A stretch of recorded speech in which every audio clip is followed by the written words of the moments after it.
Morning, everyone. We're joined in the media centre at the Alfred Dunhill Links Championship by Tommy Fleetwood. Tommy, I think the first thing to ask is, have you come down from Sunday yet?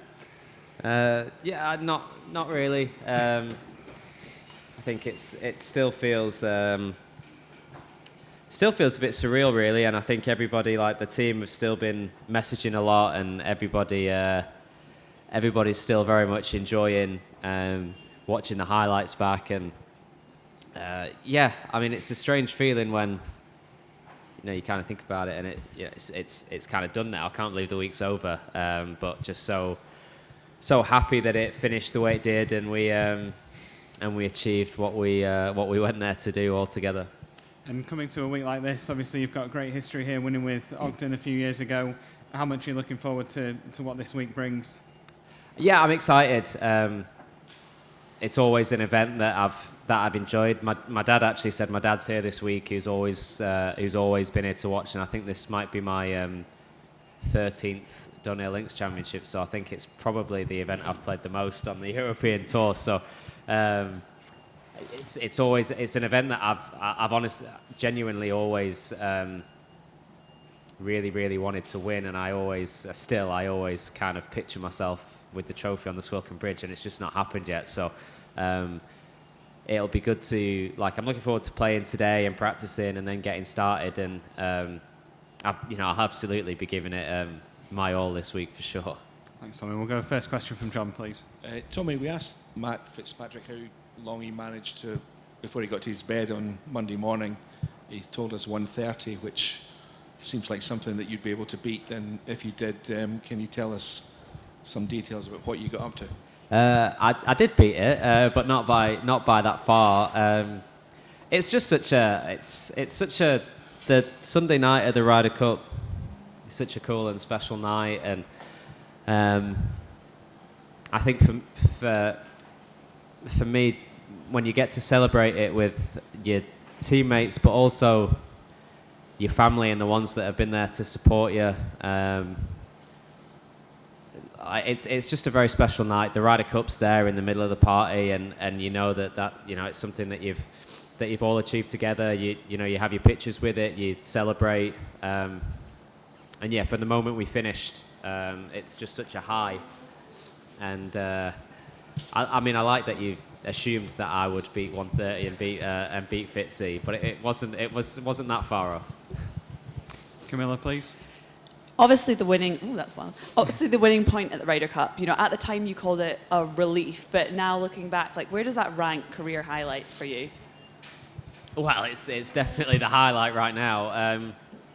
I was relieved. I'm still relieved right now that we managed to do it. I think myself, Shane and Bob, I remember we were having some physio in the morning at the golf club, and we were warming up, and all three of us said, we were joking, but we said we want no part of having to play a role in today's singles. And then it sort of became apparent that it might come down to one of us, and there was just a lot of red in the middle of the board, but the games were still relatively close, and it's a strange one, and I think I'd asked Francesco in the morning about some advice, because I remembered that at Medina he went out number 12 very famously, and I said, it's unexpected that it might come down to us, but I sort of want to be ready for it, and he gave me some great advice, and I was trying to really focus on my game. I was very determined. I'd never won a singles before in a Ryder Cup, and I was very determined to do that from an individual basis, but then I kind of still expect, somebody I thought would get we needed a half point for an hour and a half. It was quite a long time that we needed a half point, and just very nerve-wracking, but I did stand on that 16th tee, and I was looking down the hole and at the green, and no matter how nervous you are, what an amazing opportunity to do something memorable in your career. So I was just happy to see my drive set off where it did and go straight. You just mentioned Francesco. I spotted him around sort of geeing up the crowd. He was walking with your groups, the first one on the bus, sort of partying to your chant. How nice was it to have sort of Mollywood live on, and how much of a support was he for you last week? Yeah, I've said it a few times. Francesco is very much been a huge part of my Ryder Cup life, if you like. He was my partner in my rookie Ryder Cup, and This week again, he was my vice captain, mine and Rory's vice captain when I was playing in the foursomes, and then my vice captain again in the afternoon when I played with Nikolai.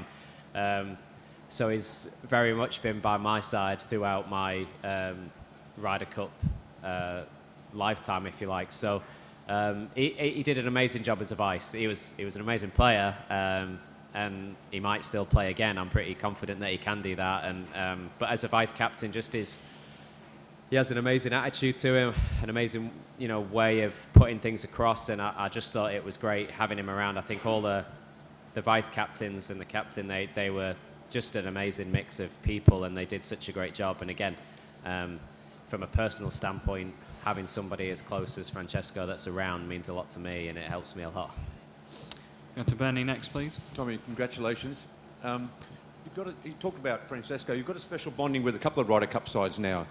What's this bonding going to be like now with this team you took to Italy, particularly with so many youngsters and rookies in the team going forward now? Yeah, I mean, any Ryder Cup you have a bond for life with every single person that you shared that team room with, and it is very, very special, and you definitely understand that after you've played one, what it means, and you've stood alongside each other, and you remember that forever. I think there was a lot of press, and there was a lot made of this being kind of a new team and a potentially a new era of the European Ryder Cup team. I think everybody that was there really enjoyed it. I thought the connection that everybody made, the atmosphere that was in that team room, and just the general, it wasn't, nobody had to particularly state anything or make anything about it, but there was clearly some new roles that were put on people having to step up, and I think the rookies were phenomenal, from how the role that they played in the team room to being out on the golf course, the way that they played, the way that they acted. I thought they did an absolutely amazing job, and I think when you look at things change a lot. We see it all the time. Things change a lot in 2 years. 2 years it goes by quick, but it's a very long time, and things happen. But you look at the makeup of what this team was and how everybody was. I think if you threw the same 12 players in 2 years' time, everybody would be very happy with it. That was there. Of course, it would. You want to play every Ryder Cup you can, but I just think the future of European golf looks very bright when you look at how this team performed. I just have a follow-up question for me. Talking about the future, we were talking to Thomas yesterday about the future and the fact that you would like to see a debriefing, which is going to take place, of course, but a debriefing amongst the players as to who they think should be the captain going to. I can't hear. You hold the mic in front of you. Sorry. Okay. Just a follow-up question. When you look at the future, and then we were having a chat with Thomas Bjørn yesterday, and it will take place, a debrief amongst the players, but how much would you like to see the sort of players more actively involved in who should lead the team to New York in 2 years' time? It's not the players' job or their we don't choose the captain. I think the way that the system has always been, I think, has worked very well. And yeah, there might be a point where that changes just with things that have happened in recent times. I know that there's been plenty of talk of Luke doing it again, but I don't think. The players, we're always involved in a debrief of, we always go through that process of what was really good, what we think, what small changes we think we can make to constantly improve the European team. But as far as the captaincy goes, that's nothing to do with us as players. Of course, if we get asked about it, we'll say what we liked and that. And I think you do get asked on your opinion of what can happen in the future, but at the end of the day, there's a process that goes into that captaincy, and we're very happy to play for whoever the captain is that gets selected. And Luke's just done a phenomenal job, and I can't speak highly enough about him. Martin, please. Congratulations, Tommy. You've played on a winning Ryder Cup team in France and Italy. What would it mean for you to play in one in England? And I see you've become an ambassador for Hulton Park, which is obviously close to home. Can you just talk a little bit about that? Yeah, of course. I think Well, the bids, the bidding process is something that's ongoing all the time, and I've had the opportunity to be a bit closer to a project that's going on at Hulton Park in Greater Manchester, which is northwest, which is something that's always going to be very close to my heart, and the possibility of having a self-built Ryder Cup venue there was something I was clearly very interested in, and what that can bring to the area, and it would be a dream. I've played 3 Ryder Cups now, and hopefully I'm going to play a lot more. And honestly, there's nothing quite like playing a Ryder Cup at home in Europe. It's very, very cool. And then I've never had the experience of playing one in England, let alone the opportunity to play one from where I'm from in the northwest. And being involved in a project like that is very cool for me, and what it can. The opportunities that it'll bring, not just for golf, but anyone, jobs, housing around the area. I think it's much, much needed, and along with that, growing the game and introducing more people to the game that are from my area would be great, and we'll see how it goes. A question from Johan Rupert for you. He said, "What were you thinking with a driver in your hand on the 16th on Sunday?" I was well. There was 2 options, to be honest. So I was thinking there was a mini. I spoke to Finno about the mini driver, which I knew would draw. So I knew I was never going to hit it right with the mini driver, but it was going to go short left. In my mind, Ricky was still going to make par, and it was just an opportunity to step up. And one good shot was about to win the Ryder Cup, which still gives me goosebumps now when I think about it. And for me, I just teed the driver down a little bit, and I just put a swing on it, and that was all that I was thinking. At the time, just what an amazing opportunity it was. You practice your whole life, and all of a sudden, me, Tommy Fleetwood from Southport was stood there with the opportunity to hit one good shot and win the Ryder Cup, and. Still can't believe it went straight, to be honest, but I was very happy. Like I say, when I looked up and saw where the ball was heading, I was very, very pleased. And then you can't really see where the ball lands. The sun kind of shines at you, and all you have to do is wait for what the noise is going to be in the crowd. And it was on the green, and I was like, yeah, that'll do. Alistair, please. Hi, Tommy. Every edition of the Ryder Cup seems to get a little bit more edgy and a bit more partisan. Are you concerned that it's gone too far, and especially looking ahead to Bethpage, which could be a pretty tasty venue at the best of times? So, do you have any worries on that score? I think the crowds are a huge part of the Ryder Cup, and I think I've never been a part of, whether it's been a home or the away Ryder Cup I played at Whistling Straits. I've never been part of a Ryder Cup where it's been a bad experience. The away one was tough, don't get me wrong, and I think it was exactly the way that it should be. I think the home crowd does play a huge part, and if you look at a lot of the talks that Luke gave, he knows, he knew the importance of using that home crowd, making sure that we, our golf can bring some noise, but also use their energy when we need it.